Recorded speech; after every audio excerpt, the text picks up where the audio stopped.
Avec cette nouvelle vidéo, nous commençons un cycle de formation dont le thème principal concerne les ordres de fabrication. Pour utiliser correctement les ordres de fabrication, il faut comprendre comment on les déclenche, comment on les paramètre et comment on déclare l'avancement et la fin d'une fabrication. Dans CSI, tout est lié. Les achats, les ventes, les lancements en fabrication, les mouvements de stock, la répartition des coûts. De la qualité et du soin que nous apporterons à nos saisies dépendent directement notre efficacité, la justesse des stocks, la maîtrise de l'évaluation de nos coûts de fabrication, la capacité à prendre de bonnes décisions pour livrer nos clients en temps et en heure.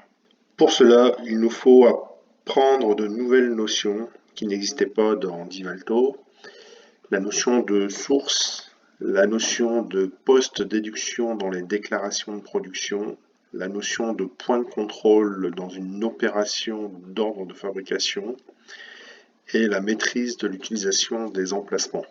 Nous allons également approfondir la connaissance de certains écrans, donc les opérations actuelles et les composants actuels, les ordres de fabrication, les opérations et les composants d'ordre de fabrication, le stock échéancé, la déclaration des productions et la consultation des transactions d'OF.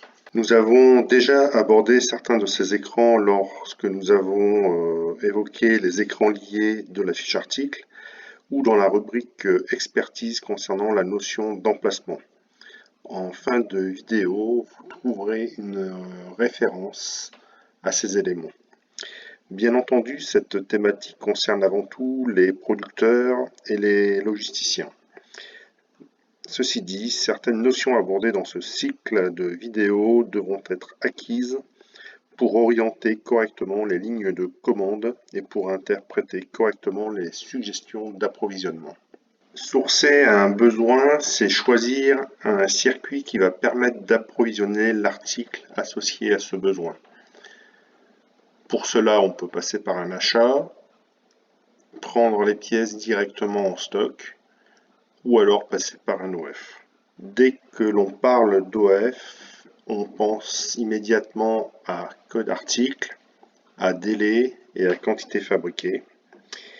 Il faut également une gamme de fabrication. C'est une succession d'opérations qui permet de réaliser le produit avec certaines ressources comme des machines et de la main-d'œuvre, donc du temps de travail qui va être consommé sur ces opérations. Ces opérations permettent également de saisir l'avancement de la fabrication au travers des différents jalons que l'on définit dans le circuit de fabrication.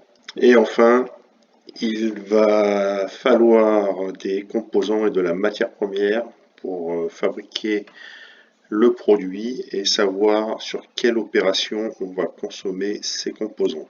Les composants d'OF vont également nécessiter un approvisionnement, donc ils vont être sourcés soit en les prélevant sur le stock, soit en les achetant à l'ordre de fabrication, soit en générant un ordre de fabrication lié à l'OF initial. Les déclarations de fabrication ne se limitent pas simplement aux quantités fabriquées, elles incluent également la saisie des temps de travail et des quantités de composants consommés. Selon le paramétrage que l'on aura défini dans les opérations et dans les composants d'OF, plusieurs options sont possibles.